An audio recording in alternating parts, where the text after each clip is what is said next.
पीले दांत वाली बहू। रंजना कभी ब्रश नहीं करती थी। उसे कितनी बार उसके माँ बाप ने डांटा, लेकिन उसका कोई असर उस पर होता ही नहीं था, जिस कारण से उसके दांत पीले पीले हो जाते हैं। शादी के बाद। अरे बहू, वैसे तो तुझ में कोई कमी नहीं है, पर तेरे दांत दांत इतने पीले कैसे हैं बेटा? कैसे है मतलब? कोई सर्जरी थोड़ी ना कराई है। वो तो क्या नाम, मैं ब्रश नहीं करती थी तो पीले हो गए। अब क्या करूं? आप कहे तो लाल करवा लूं या फिर काले? यार ये क्या है, क्यों माँ से लड़ रही हो? लड़ रही हूँ? अरे मैं लड़ रही हूँ या ये बोल रही है कि दांत पीले हैं, पीले। अरे तपस्या थोड़ी ना की है इन्हें पीले करने के लिए। बकायदा ब्रश नहीं किया है 20 साल तक, तब जाकर। छी, कैसी बात कर रही हो? ये उस वक्त तो पीले नहीं थे जब हम लोग तुम्हें देखने आए थे। अरे तब साफ करवा लिया होगा डेंटिस्ट के पास जाकर। अब देखो कैसे पीले पीले लग रहे हैं। रंजना सास की तरफ गुस्से से देखती है। फिर शुरू हो गई पीले पीले पीले। अरे पीले तो तब भी थे जब मेरे हाथ का रसगुल्ला उड़ा उड़ा कर खा रही थी और बोल रही थी, लड़की नहीं गुणों का खजाना दे रहे भाई साहब आप। खैर, अब वो लोग करते भी तो क्या करते, पीले दांत वाली बहू पल्ले पड़ी थी तो झेलना तो था ही। एक दिन कीर्तन में रंजना गाना गा रही थी। अरे कमला बहन, माँ का द्वार है, यहाँ तो सब शुद्ध होकर आते हैं, फिर अपनी बहू को ब्रश भी नहीं करवाती तुम। दूर से पीले पीले दांत भक्ति में बाधा उत्पन्न कर रहा है। और कोई 2 साल के बच्चे थोड़ी ना लेकर आई हूँ मैं बहू बनाकर। अच्छी खासी लड़की है, अरे कैसे करवाऊं ब्रश? ये तो उसे खुद करना चाहिए ना। अब माँ बाप तो इसके जैसे तैसे निपटा दिए, ये नहीं सोचा कि सास कैसे संभालेगी। सास बहू को लेकर घर आ जाती है, लेकिन सोच लेती है कि अब इसे लेकर कहीं नहीं जाएगी। अगले रोज बहू कहती है, अरे क्या हो गया, मंदिर नहीं जाना क्या? कीर्तन का वक्त हो रहा है। मेरी मधुर वाणी से कान्हा जी जागते हैं और सोते हैं। आप तो जानती है ना उनकी भक्ति में कितना मन लगता है मेरा। वो क्या है ना, तबीयत ठीक नहीं लग रही है मेरी, आराम करूंगी मैं। तबीयत ठीक नहीं लग रही? अभी तो मिथुन के गाने पर नाच रही थी आप, और अब बोल रही है कि तबीयत ठीक नहीं लग रही। अरे भक्ति में मन लगा लो सासू माँ, ऊपर जाना है, क्या मुंह दिखाओगी आप? हाँ? सास को बहू की बात पर गुस्सा आ जाता है। मैं क्या मुंह दिखाऊंगी, इसकी चिंता तो ना कर, समझी? अपने मुंह की चिंता कर, जो ये पीले पीले दांत लेकर हर जगह पहुंच जाती है। पता है लोग कितना मजाक बनाते हैं। ना जी ना, मैं नहीं जाना कहीं तेरे साथ। तो ये बात है, कोई ना, मत जाओ, मैं अपने कमरे में ही बैठकर भक्ति कर लूंगी। ऊपर वाला दांत थोड़ी ना देखता है, मन देखता है, भावना देखता है।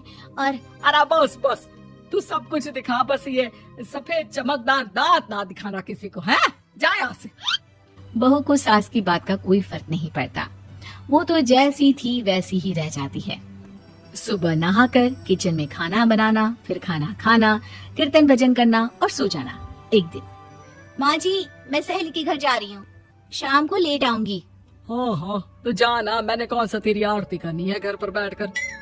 रंजना सहेली के घर जाती है, जहाँ वो पार्टी में जाने की तैयारी कर रही होती है।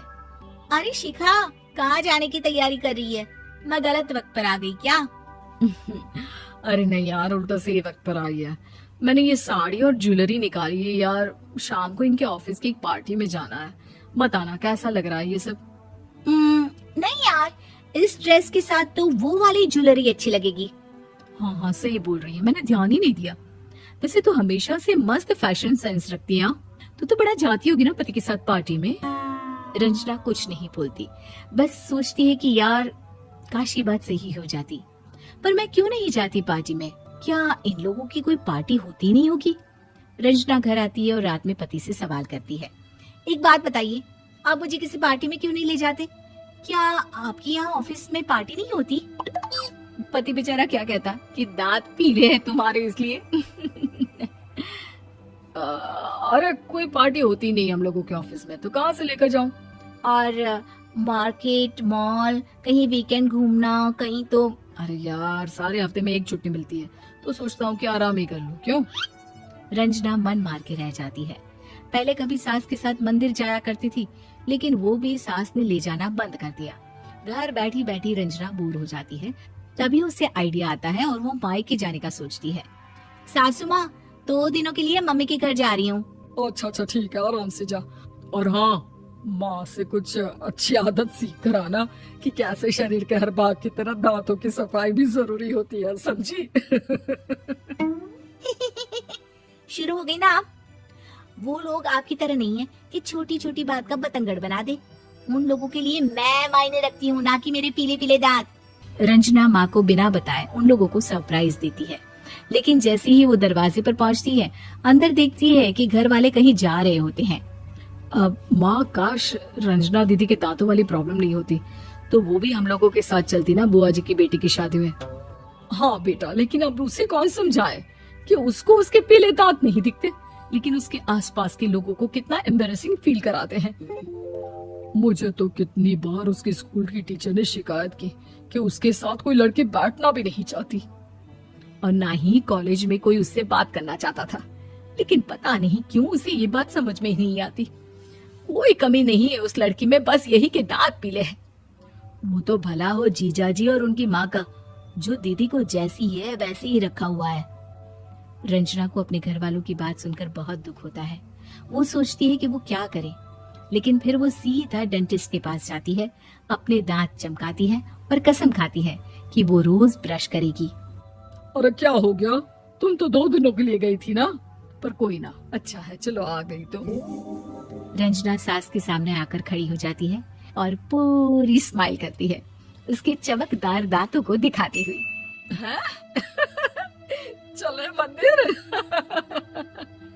माँ, मुझे माफ कर दीजिए, मैंने आप लोगों को बहुत एम्बेरसिंग फील करवाया। मैं आज से रोज ब्रश करूंगी। स्टोरी अच्छी लगी हो तो लाइक और सब्सक्राइब करके कमेंट कर दो।